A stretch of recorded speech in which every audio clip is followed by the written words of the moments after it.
In a museum just outside of Moscow sits a relic so bizarre, so out of place, that even the most seasoned military historians struggle to explain it. A spherical tank. Yes, a ball shaped tank. It's called the Kugelpanzer, literally, the ball tank. And to this day, no one knows for sure what it was truly designed to do. Was it a recon vehicle? Was it a cable laying vehicle? Was it even a bomb on wheels?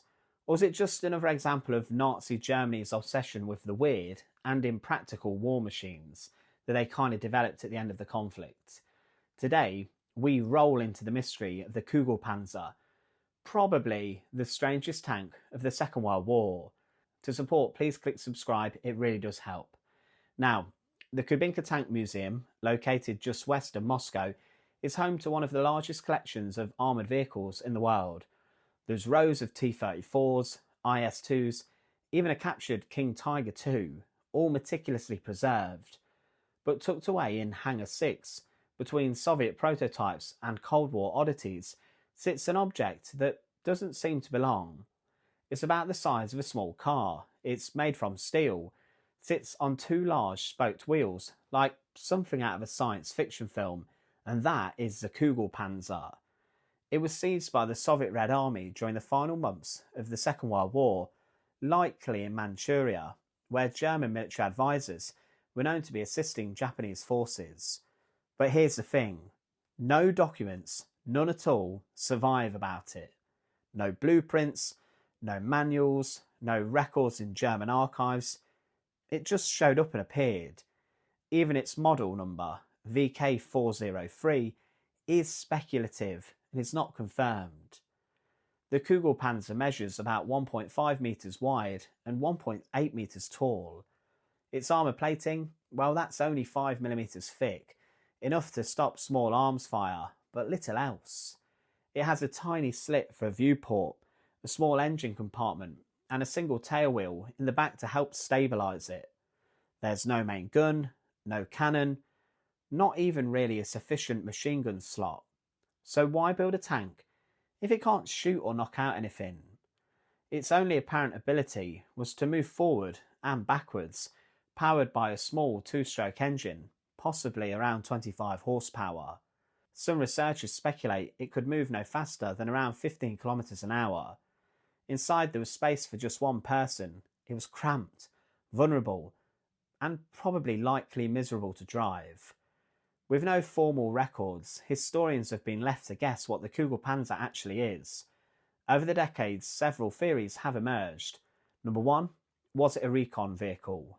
Now, that's the most popular theory, that the Kugelpanzer was actually a scout vehicle. Its round shape and lightweight, which may have made it suitable for low-risk observation missions, perhaps even over difficult terrain, maybe on the Eastern Front. But then, why send a scout that couldn't radio back or shoot its way out of trouble? The second theory is it was a cable layer or a communications hub. Some believe it was meant to lay telegraph or telephone wires across battlefields whilst protecting the operator. The initial space might have stored spools of wire, and the slit might have allowed for visual navigation. Now this is plausible, but why the round design? The third theory is for psychological warfare or decoy. Could it have been meant to confuse an enemy? A rolling metal ball moving towards a field of battle might terrify inexperienced troops, or at least distract them from something else. Yet there's no evidence that this was ever deployed in combat. Or was it even a darker reason? Was it a kamikaze weapon? Now this theory suggests that the Kugelpanzer may have been intended to be used by the Japanese as a weapon that would basically be a kamikaze weapon. Now by 1945, the Japanese military was desperate, and human-guided torpedoes and kamikaze planes were already being used. Could that little steel ball have been packed with explosives, driven underneath a tank, and then detonated? We can't know for sure, but there is one clue that adds weight to the theory. The most compelling evidence about the Kugelpanzer's origins comes not from Europe, but from the Pacific Theatre.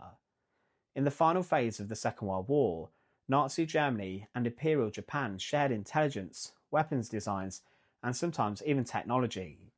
The submarine U-234, for example, was intercepted carrying uranium to Japan in 1945. It's believed that the Kugelpanzer was one of several experimental devices sent or built in Japanese-held territory where it may have been evaluated or even produced locally under German instruction. When the Red Army invaded Manchuria in August 1945, they captured vast quantities of Japanese equipment. Among them, one Kugelpanzer, almost certainly located at Harbin or Mukden arsenals, where German advisors had been working with the Japanese Kwantung Army. It was then boxed up and sent to Moscow, and that is where the trail ends. To understand why something as impractical as a Kugelpanzer could be built, we have to remember that Nazi Germany was obsessed with technological superiority. They poured resources into the Wunderwaffe, wonder weapons like jet planes, guided missiles, and super heavy tanks like the Maus. Many of these were rushed, flawed, and never completed. The Panzerkampfwagen 8, the Maus, for example, let's take that, was the heaviest tank ever built, nearly 200 tons, but it broke bridges just by driving over them. The Kugelpanzer, in contrast, may have been an attempt at actually the opposite, a compact, minimal, single-operator solution for a very specific task. But like so many Nazi prototypes, it never saw action. It never changed the war, and it actually vanished into obscurity, with very little meaning that can be applied to it. Today the Kugelpanzer sits silently in the Kubinka Tank Museum. Its steel skin now is slightly rusted in places, being 80 years old. Its insides have been stripped of their engine and controls. It's just really a shell. But it's the only known example in the world of a vehicle like this. No other Kugelpanzers have been recovered, despite extensive searches and speculation. We don't even know its original designation. We still don't know what the Germans, or maybe the Japanese, intended to do with it. In an age of AI drones and unmanned vehicles, it almost looks slightly ahead of its time.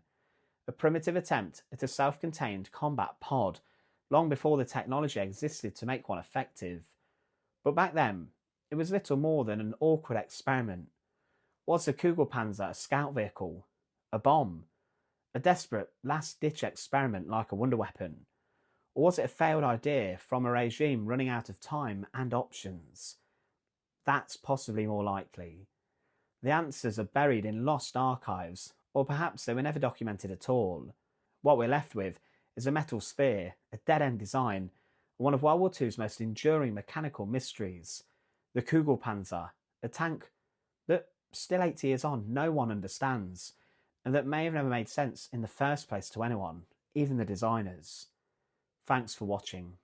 To support, please click subscribe and share, it really does help. Thank you again for watching.